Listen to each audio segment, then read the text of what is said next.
Croeso I Gymru. Welcome to Wales. For this trip, we'll be visiting two national parks, Snowdonia and the Brecon Beacons. This is Snowdon. Over a 3-day period, we're going to try and take in the great variety of roads that these parks offer. Our Welsh journey starts just after midday in the town of Coed. With several hours of riding already under our belts, we decided on a short loop of Snowdonia to start our trip, with our first port of call being the Snowdonia viewpoint on the A498.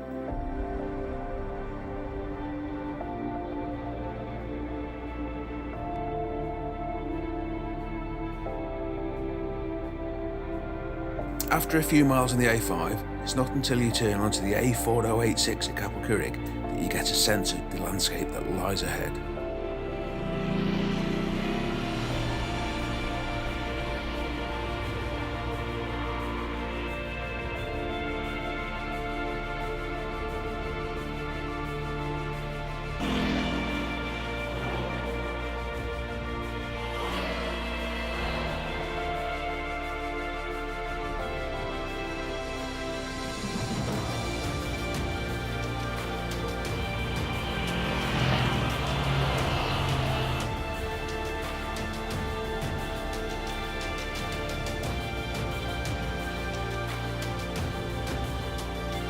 It's well worth to take the time to stop here, take in the view of Snowdonia, grab an ice cream and practice your slow motion pointing.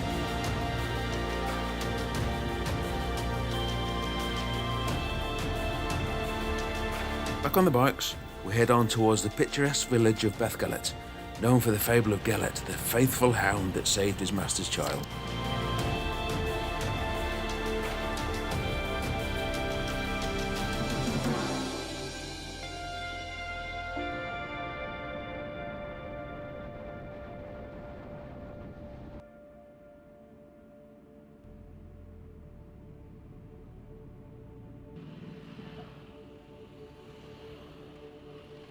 From Bethgelert, we head to Blaenau Festiniog, chasing rivers fueled with recent rains through valleys and ancient oak woodlands.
The area around Festiniog shows its industrial past, with slate mines and quarries creating the atmosphere that we see today.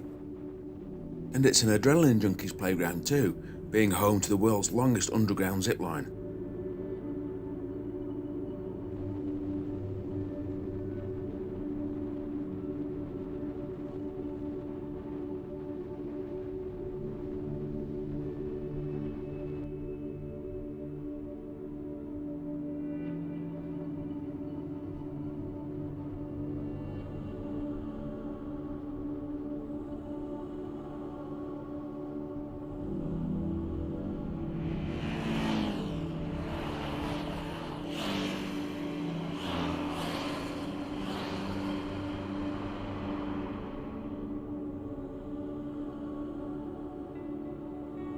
And as the sun falls low in the sky, we head back to Coed, Mecca for walkers, climbers and mountain bikers, and to the Swallow Falls Hotel.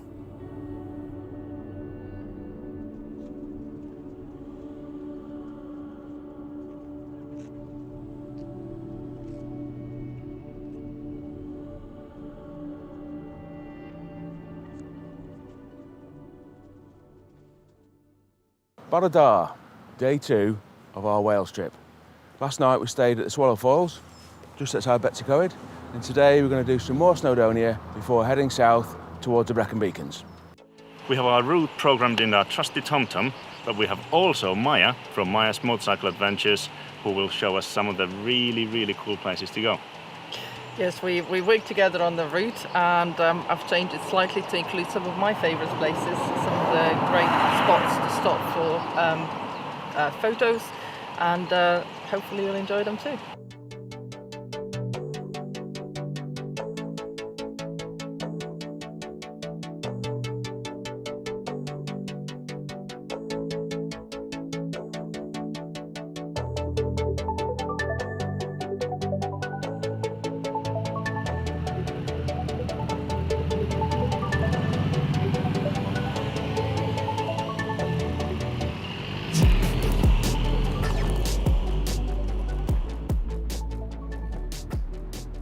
Leaving Betws on the A5 again, we head east before turning right onto the B4407 to lead into the depths of Snowdonia.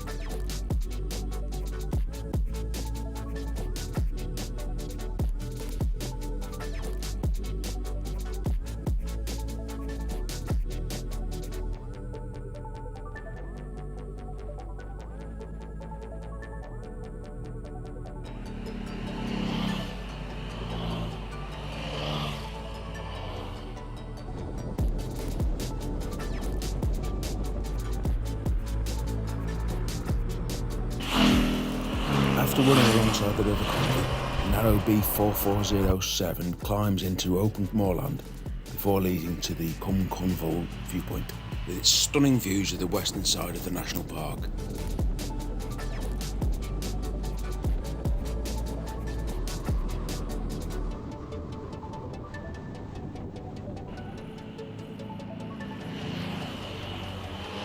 From here, we head to Festiniog, and then southwards past the Trosfornoth hydroelectric power station and out of the national park. The A470 to Dolgelly is fast and open, and while there are alternative and more interesting routes, we're heading for the Brecon Beacons, although we did take a slight detour to take in the Mach Loop.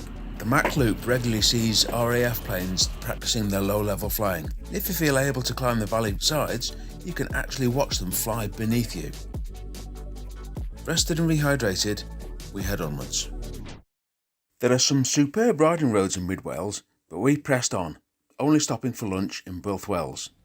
So we've arrived in Builth Wells, which is where we'll be staying tonight, but thanks to this glorious weather, and we've got a bit of spare time, so we're going to go out and try some of the Brecon Beacons, starting with the Gospel Pass. After lunch, we rode across to Hay-on-Wye, having a brief stop on the way for some essential photography.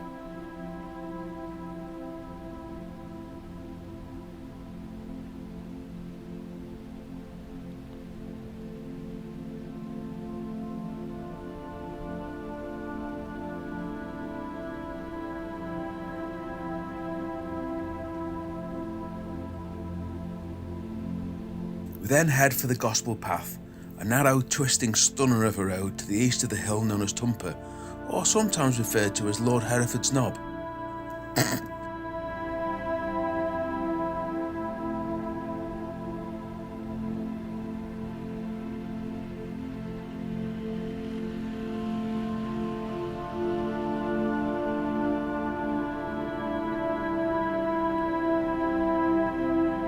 It's best to be cautious here, as not only may you meet oncoming traffic, but there are four-legged obstacles aplenty too.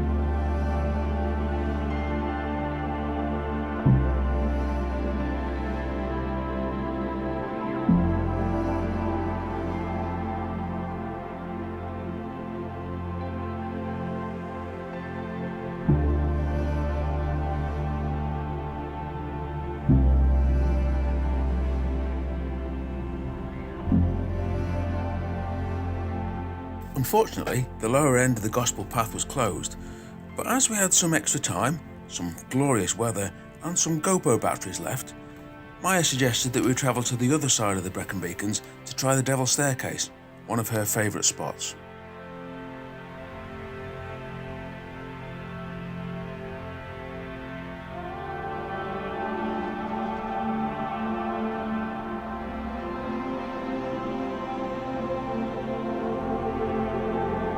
The road alongside Llynbrianna is truly stunning, yet the GoPro footage you see here doesn't really do justice to the scale or the beauty of this amazing part of Wales.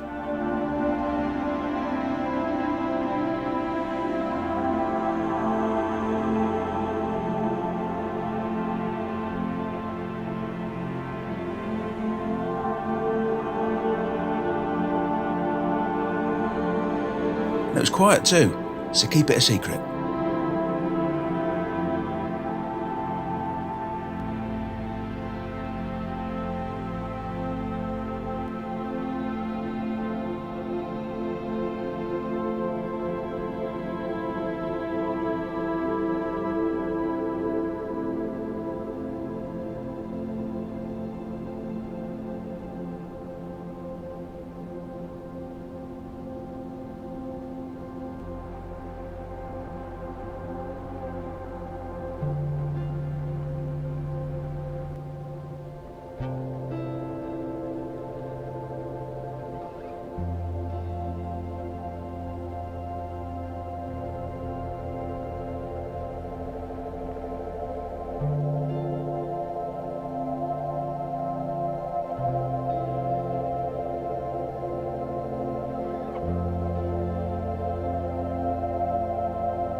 The end of the Devil's Staircase brings an end to a great day, completed by finding our hotel in Bwlch Wells with a cold drink and an Indian takeaway.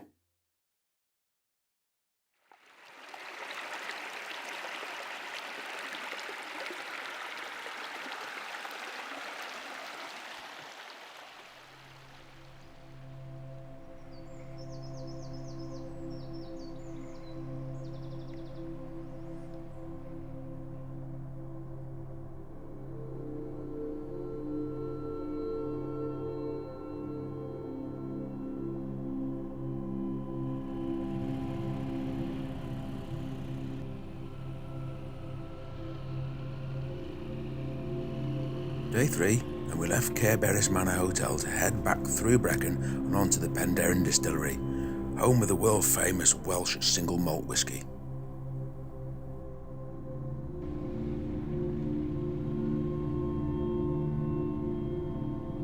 After a quick fuel stop in Brecon, we're ready to get straight into racking up the miles on our trusty steeds. The A470 is a beautiful road, but very busy.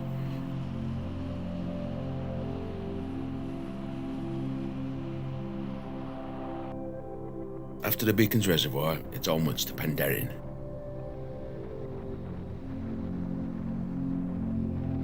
We did have some GoPro issues along the way, one aimed too low and another on time-lapse setting. So much for technology, eh?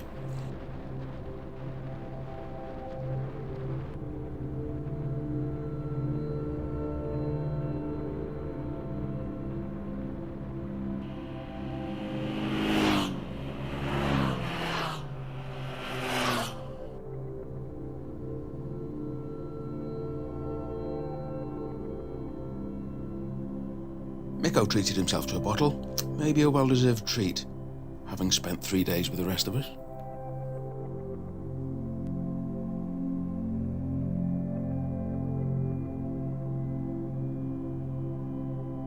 So over the last couple of days we've travelled over all kinds of different tarmac, from beautifully surfaced roads to some slightly scabbier back lanes, but we've got no plans of going off-road like we did in the Lake District, so it's purely tarmac. Gary, tyres for just tarmac roading? Just tarmac, I think with the bikes that we're on and we're just touring, and we're going to hit, we've been very lucky on this particular trip, but you usually will hit, especially if you come to Wales, you'll usually hit some nice weather, some horrible weather, which I'm led to believe there's some storms coming. So for that you'd want the best all-rounder that you can find without it being an adventure tyre. Yeah. So from our ranges we've got fitted to the bikes, we would have the T32. Which is new for this year. It came out earlier this year, and it's got some wonderful technology in it, some pulse grooves in the treads and things like that, just to speed up the water disbursement, basically. So if you've got no plans on going off-road at all, then a good touring tyre will, especially the roads around here, there's more than enough grip. And good longevity as well. Good longevity as well, yeah, and that's what you want. And you know, yes, a sports tyre will offer more grip, but really we're lambing around, aren't we? You know, for me, you get the best all-round performance from a sport touring tyre. You know, they're not that far behind a sports in terms of outright grip. Yeah. A grip level that you'll never get anywhere near to for general road riding. Yeah, you know, as quick as we all think we are, the limiting factor is us. We've had this conversation already, haven't we? The limiting factor is us. It's not the bike, it's not the tyres, it's not any of the components, it's us. Yeah. Back into the Brecon Beacons and onto the Black Mountain Road, known to many as a Top Gear road, thanks to the fact that it being used by the popular BBC programme.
Black Mountain Road is a truly stunning stretch of tarmac. Little wonder it's so popular that the ice cream van does a roaring trade.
With the Black Mountain Road complete, our Welsh journey ends, though we left very aware that the country has so much more to offer. 3 days were nowhere near enough to truly explore the area. That's the perfect excuse to return to this stunning landscape once more.